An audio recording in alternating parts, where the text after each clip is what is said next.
What's up, guys? So I want to say this is the road to my first one shot. Is this has not been a straight line by any stretch of the imagination, and I want to this isn't going to be philosophical. I'm going to try to keep this from becoming philosophical about the whole journey or whatever. But this was simply things that I picked up and that I found, right? And I chose, this particular idea and this idea, or I came to this ideology of really being resourceful with what I had, and through the idea of this being kind of the birthplace of innovation in a respect. And also I really want to really develop a platform for supporting more open source things. I think things could easily get off the rails with technology and the concept of these tech guys trying to literally create subscription slaves out of us. So I think first, when just starting stick figures to one shot, I'll say the stick figures I started with essentially just basic exercises, right? Just trying to realize okay, I want to get better at art, and I started doing basic drawings and practices to really help. And this isn't going to be a tutorial or a demo of how I improved my skills with art, but essentially you guys just really need to understand that when I started, it was beyond, it was so bad. It was so bad, but I improved over time. And this is over 5 years, about 4 or 5 years, I'll say. And this is with not this particular idea of creating a one piece not being my primary focus. So starting off, I was drawing all these particular figures, and I have this background, particularly in architecture and engineering, so I knew 2D. I knew 2D drawings. I knew how to create 2D drawings and draw on grids and stuff like that. So I think that led to me naturally gravitating towards more architecture pieces. But I would essentially just take pieces that I work from Instagram or from Pinterest, and I would work with those pieces and add my own flair, okay, and start to pick things like that and create my own style that way. But also this idea of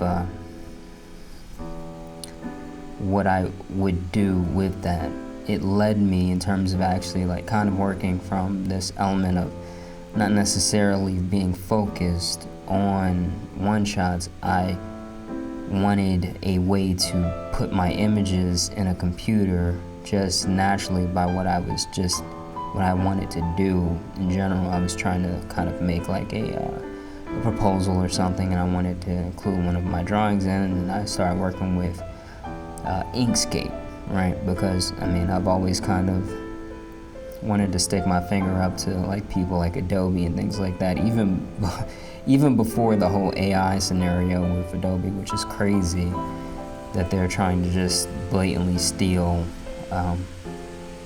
their customers' work, which is these guys are monsters.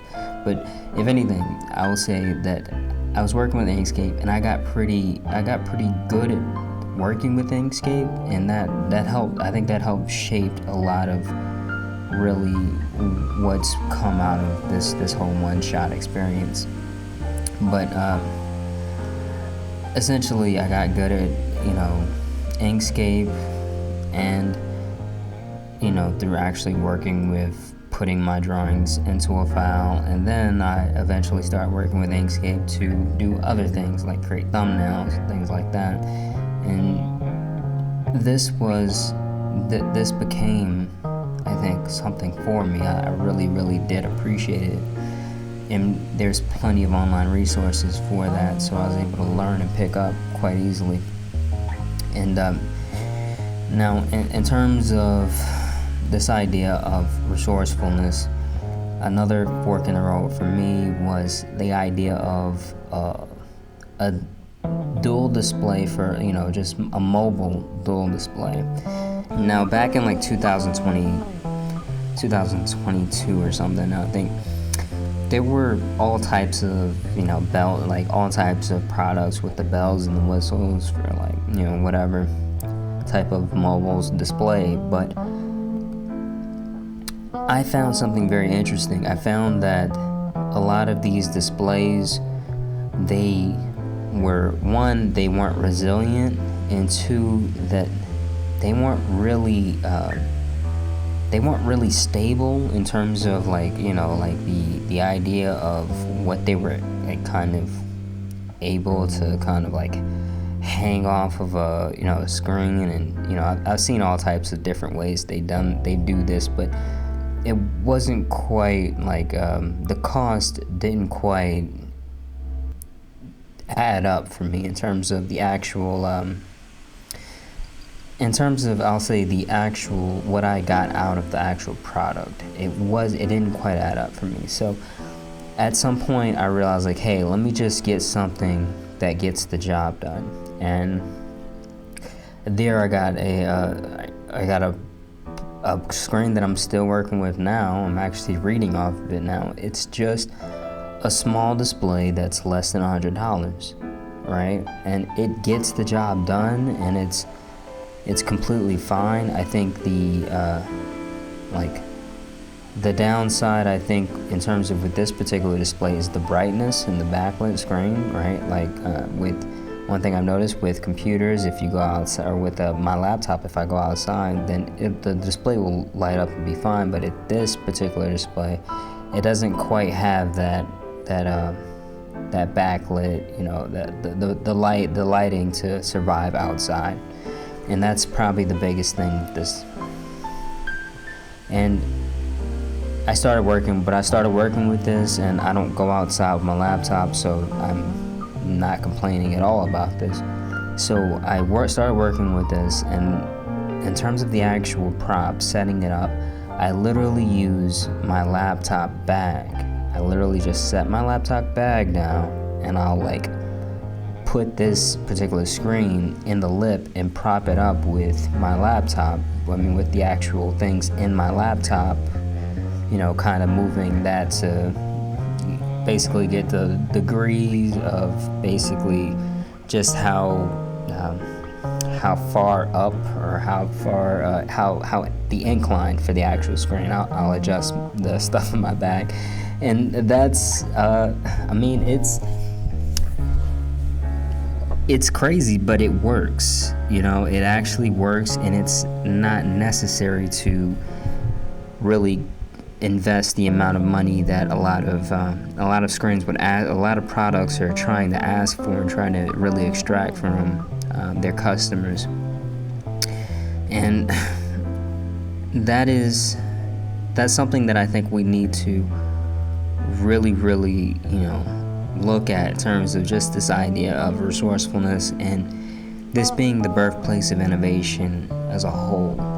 This idea of restrictions being kind of the birthplace of innovation. It tells you when value is added, and it gives you a more accurate understanding of really just how valuable a product is versus how expensive a product is. Okay? This is very important. And I think the next fork in the road in terms of actually choosing to be more resourceful rather than get the bells and whistles, it came when I actually made the actual decision to actually produce a one-shot. And that right there was essentially what I wanted to do was I wanted to draw directly into a computer. Inkscape, I think, was like I said, I like Inkscape for scanning pictures in and utilizing them the way I want to utilize them and manipulating them the way I want to manipulate them. But I wanted a way to draw into a computer and, create my story and go back and make changes without so much, without having to be attached to a scanner all the time. So I wanted a drawing pad. Now, the expensive option was essentially a drawing pad, which was essentially like an iPad with a pen, right? And those things are, some people like them. I don't find them necessary, at least, I'll say. Not to say I don't like them. If I had if money was just simply not an issue at all, then I might actually get one. But I don't even know if I'd do it nowadays, honestly. But when it comes down to the idea, that is essentially writing onto this pad and being able to put it, and have it in the computer. And they look nice. I think there's some excellent marketing for what's out there now, but when it comes down to just getting the job done, I realized that the drawing pad, in terms of actually just a pad that's less than $100, that got the job done.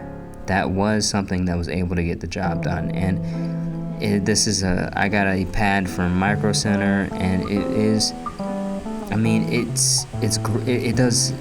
excellent for me. I can simply look at the screen and draw on the pad and have the drawings in the actual computer.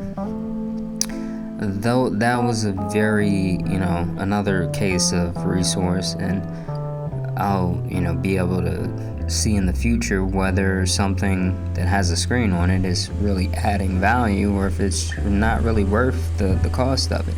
Okay. Now, and this led to me this particular idea of having drawings in the computer and drawing in the computer led to the concept of software. Okay. And my idea for, I wanted open source. I knew I wanted open source, and I didn't. And I'll admit that this time it kind of blinded me to the potentials of, something that was actually a somewhat reasonable option, right? Because I'll say this, having this idea of drawing into having from my drawing pad, into the actual computer, there is something that's called Clip Art Studio that I kind of just assumed. I heard about it before, but I assumed that it was kind of Adobe adjacent in terms of their subscription slave model, but it's not Adobe. It's not it is 99 cents a month, and they offer a perpetual license, so you have and you own that software. And I'll say that I may have made a different decision to work with them back then, but now I still feel validated in my particular decision, because there's something beautiful about working with open source. It really is, because you understand really the minds that come. You start to understand the ways things can come together, and also the idea of what people can do for each other, just want to actually provide to one another, right? Because this has been my experience. The open source community is a lot more, you get a lot more understanding about the capabilities in terms of how customizable a product is and what can be added onto a product here, okay? And I'll say that Clip Art Studio is great, but but the idea of starting, they have, it's 99 cents a month. It's nothing to, I don't think it's a problem in terms of right now, but AutoCAD was also, for those that don't know, Autodesk and AutoCAD, they were once reasonable in terms of their software. They were once a reasonable company, right? They said, hey, look, you buy the product, it's yours, right? And that makes sense. That makes a lot of sense. But they became monsters. They started buying up all their competition. They started like trying to add bells and whistles and say, hey, look, now we're gonna like offer the subscription, and and you can just get it. Basically, at some point you can,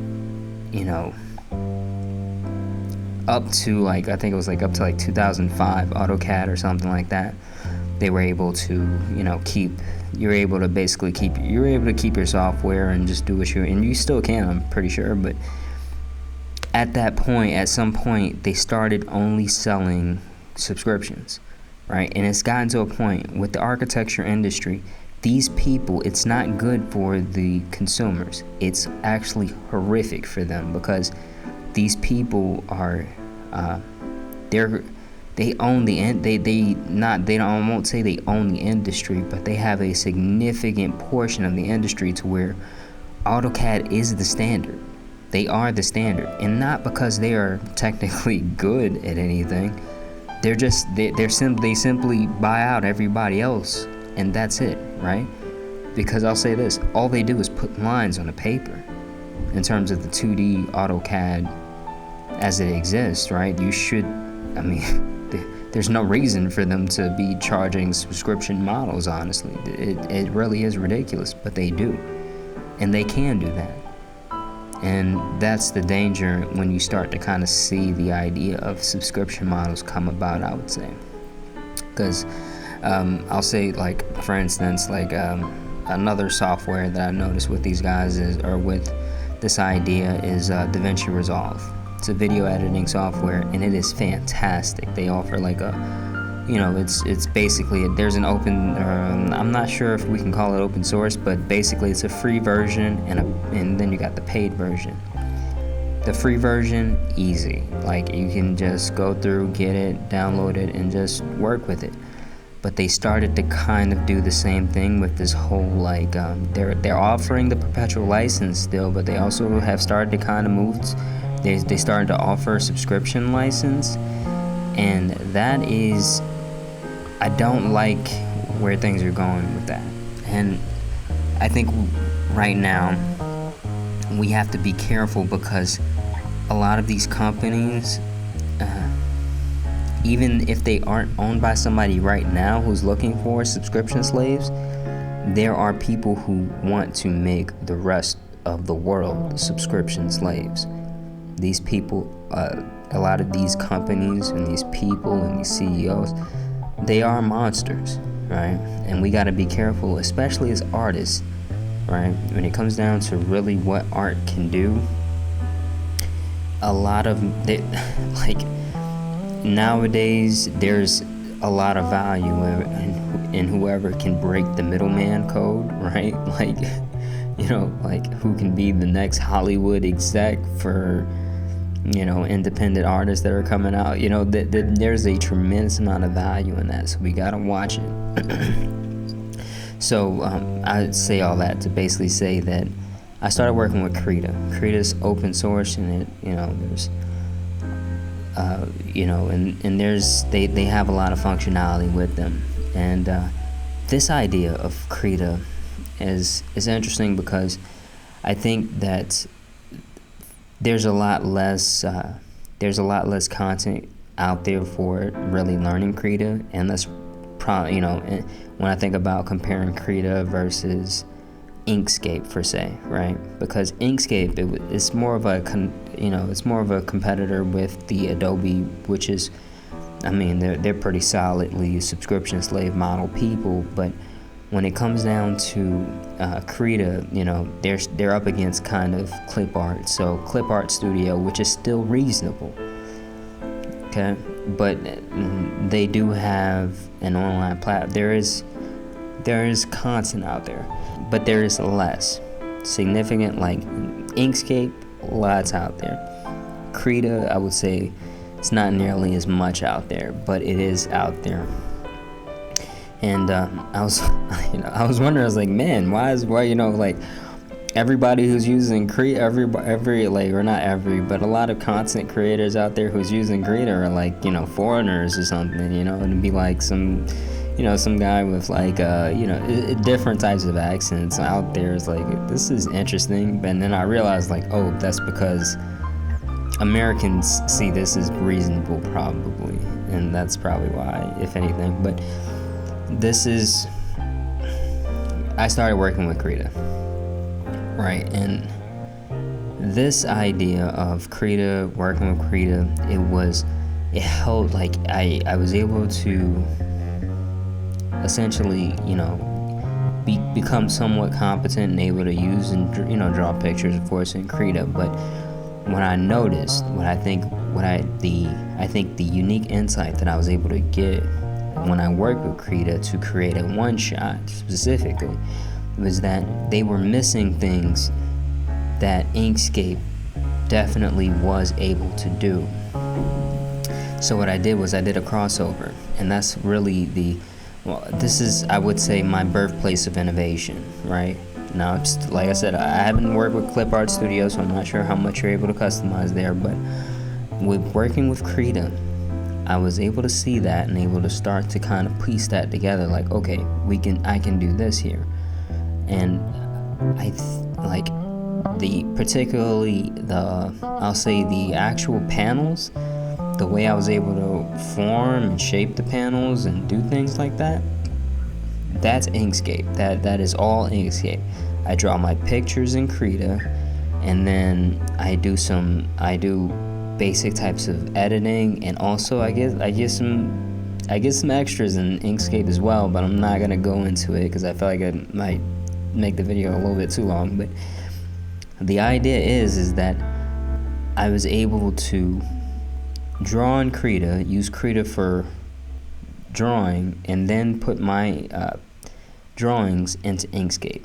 Krita has a feature, it has a number of features that are specifically meant for comics and manga, but it's not the same for me, right? In terms of like what I really wanted to do and what I really wanted to see, I think it restricted.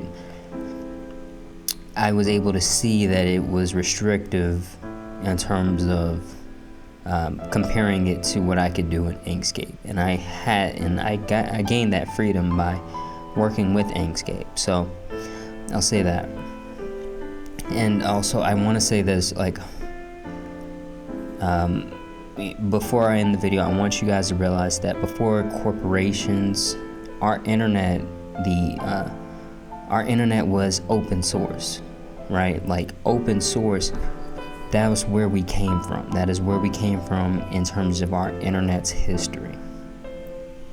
There's a book called The Friendly Orange Glow, and it's called The Friendly Orange Glow, and it gives you really, you know, a real strong understanding in terms of what's out there, or how things got out there in the beginning. And this is important because, I mean, honestly, if you walked in the 60s, it was just imagining what these guys were doing in their particular time period. It was probably like walking into a time capsule and seeing the future with a lot of the stuff. But corporations got a hold of it, and people who just had a lot of these guys, they don't have any right to decide based on like anything outside of the monetary and monetizing things. They have no real they have no real investment into what should happen with a lot of these things, and it will make you hate corporations to a certain extent, but it'll also give you an idea of why open source is so important and what we really should be doing in terms of how to get things back on track. Now, this is also, okay, I said before, so I promise this is the last thing. Okay, so I'm supposed to advertise the actual story of the one shot itself, but it's called Hard Knocks Design and Build, okay? And this is essentially the tagline for it is paradise at any cost, and the idea is it's the origin of a very special construction company, and I really hope you guys like it. It's a if you do check it out, there's a link in the bio, or there's either a link in this particular description, or there's going to be a link in the bio that you can see the one shot. And it's a pretty, I think it's good. I'm not artistically,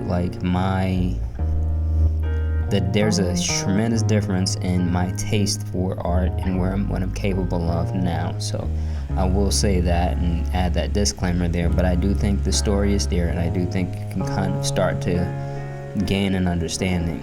And I really hope you guys like it. I hope you guys, like the video as well. Comment with anything that you want to see in the future. This is kind of the only video I'm really making on this particular channel, and I mean, I just think it's worth it to have its own channel, because honestly, artists need to kind of just understand that this idea of creating things and being able to create things is so important, in terms of you need to start to have faith in yourself to be able to get out there and do things and pursue things and start from scratch, okay? So thank you for listening, and also look in the description for what's out there. For the actual for the actual one shot. And by all means, never stop creating.